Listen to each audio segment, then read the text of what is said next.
저희 아버지는요, 목사님이셨습니다. 굉장히 보수적이고 경건한 그 고신교단이라고, 장로교안에. 얼마나 저희 아버지는요, 정말 기도를 많이 하셨는지, 저희 큰 누나가 있는데, 이제 저하고는 나이 차이가 좀 많이 나는 누나예요, 누님이에요. 제가 이제 우리 모든 가족은 다 지금 시카고에 다 사세요. 저만 이제 한국으로 돌아갔는데, 어느 날 이제 집회를 마치고 시카고에 갔더니, 우리 누나가 믿겨지지 않는 말을 하는 거예요. 자기는 어릴 때부터 아버지가 등을 땅에 눕혀서 주무시는 걸 본 적이 없다는 거예요.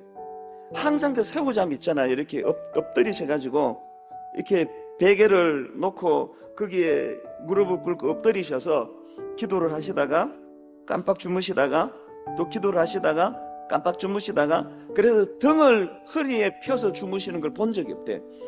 기도를 너무나 많이 하셨어요. 근데 또 아이러니하게도요, 저희 아버지는요 100명이 넘는 목회를 해본 적이 없습니다. 교회가 안 되는 거예요.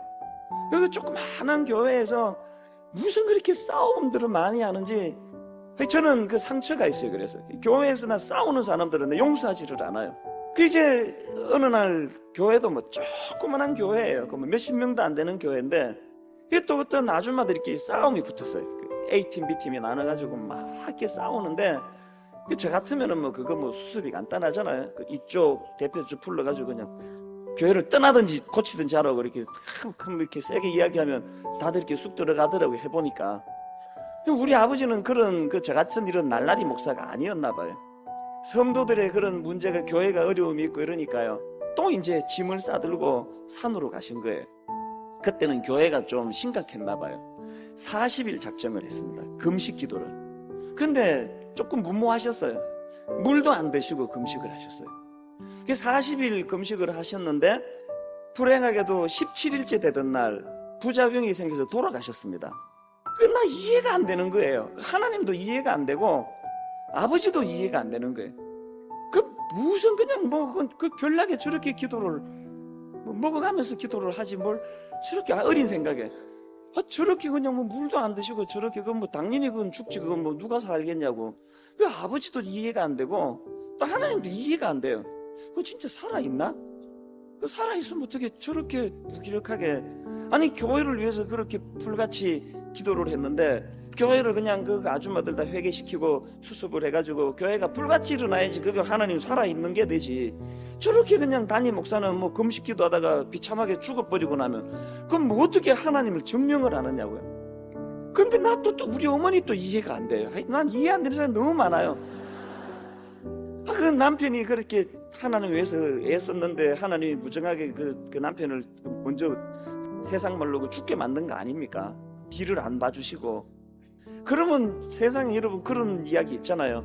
해병 갔다가 물에서 남편이 죽으면 아들 절대로 해병 안 시키고, 또 뭐 화상을 입어서 죽으면 절대로 소방서 안 시키고, 뭐 그런 그 말이 있듯이 막 그냥 목사 그러면 막 지긋지긋할 텐데, 우리 어머니는 이해가 안 되는 게, 이게 조그만한 어린 저보고 맨날 이렇게 풀리고 꼬드기는 말이 네가 목사가 되라는 거예요. 나 진짜 웃기는 이야기 아닙니까? 난 5남매 중에 막내인데, 장남도 따로 있는데 성경에는 주로 장남을 쓴다는데 왜 나만 갖고 그러느냐고. 항상 주목하는 이야기가 네가 아버지 뒤를 이어서 목사가 되면 좋겠다는 거예요. 나 제일 진짜 짜증나는 게 그거예요. 아버지 그렇게 비참하게 죽었으면 됐지. 그리고 세상에 이 목사라는 게 이게 뭐 여러분도 다 아시다시피 이게 정상적인 이게 직장인입니까? 이게 뭐 그냥 맨날 그냥 뒤에서 그냥 온다 사람은 다 씹어대고, 그냥 막 면전에서는 설교가 너무 좋았습니다. 집에 가면서 지겨워 죽는 줄 알았다 그러고, 하여튼 막 그냥 제 어린 시절에 목사라는 것은 막 하여튼 막 그냥 그 남자가 할 짓이 아닌 게 목사인데 자꾸 그걸 하려는 거예요. 우리 어머니가. 저 왜 그러시냐고. 또 우리 어머니는 또 연세가 지금 86세신데요 얼마나 이게 복음으로 깨어났는지, 또 신학교는 바로 가지 말라는 거예요. 실력 있는 목사가 돼야 되니까 일반 대학을 갔다가 신학교를, 혼자 신화를 다 쓰세요. 누가 뭐 신학교 간다 그랬나? 이민을 왔습니다. 이민을 23살 때 이민을 와가지고 30살에 제가 이제 한국으로 되돌아갔는데, 그때까지 어머니가 포기를 하지 않고 기도하시는 거예요. 너는 목사가 돼야 된다. 네 아버지가 기도하다가 돌아가시는 영광은 누렸지만 너무 일찍 돌아가시는 바람에 목회의 열매를 거두지 못했다. 네가 그 일을 이어서 해야 되지 않겠니? 그 말이 저에게 얼마나 의미가 있게 다가오기 시작하는 거예요. 나이가 이제 들어가면서 네 아버지가 기도하다 돌아가시는 영광은 누렸지만 목회 열매는 거두지 못하지 않았냐. 평생 100명이 넘어간 적이 없어요. 100명이 뭐예요? 몇십 명 안 되는 목회만 했으니까. 여러분, 기도의 능력이라는 것은요, 저 같은 고집불통도 꺾게 만들더라고요. 29살 때 제가 꺾였습니다. 아무런 이유가 없어요. 계기도 없었습니다. 뭐 꿈에 뭐 확 지나가고 그런 것도 없었고 아무 이유가 없었어요. 그래도 뭐 사업이 왕창 망해가지고 주께서 부르시는구나, 보통 이제 코스가 그렇다는데 저는 그런 일도 없었어요. 대학 졸업하고 비즈니스를 하는데 막 불같이 일어났습니다. 이건 제 말이고 하여튼 잘 됐습니다. 비즈니스도. 근데 그걸 다 정리하고 갑자기 뜬금없이 석 달 만에 한국에 나간 거예요. 제가 이제 신학대학원에 입학을 하고요, 지방에 있는 여전도사님이 계세요. 저희 아버지가 목회하실 때 처녀 때 복음을 받았던 분인데 그분이 은혜 받고 전도사님이 되신 분. 전도사님이 저에게 덕담처럼 해주셨던 그 말씀이에요. 그게 덕담이 아니고 예언이었더라고요. 고생은 아버지 목사님 대해서 다 했고 이 전도사는 아버지 기도 열매 따먹는 일만 남았으라는 그 말씀의 선포가 있고 난 다음에 내 생활에 상상을 초월하는 기적이 일어나기 시작하는 거예요. 사랑의 교회에 옥하는 목사님 말씀을 듣고 제가 은혜를 받았기 때문에 그 교회 사역을 하고 싶었습니다. 그 해에 2명을 뽑기로 했는데 9명 뽑았습니다. 7명이 사랑의 교회 출신이었습니다.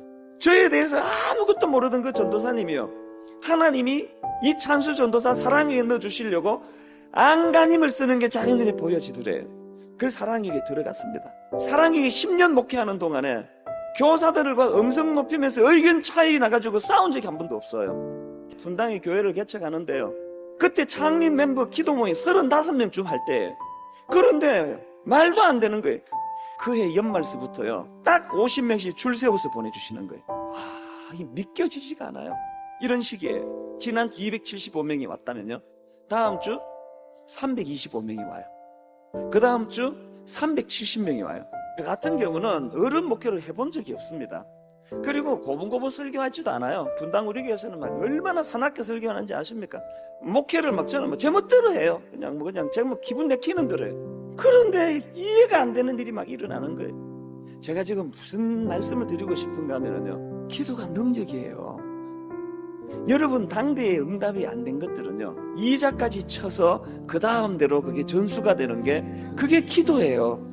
하나님이 그 사실을 여러분에게 전해주기를 원하셔서 저를 보내신 것 같아요.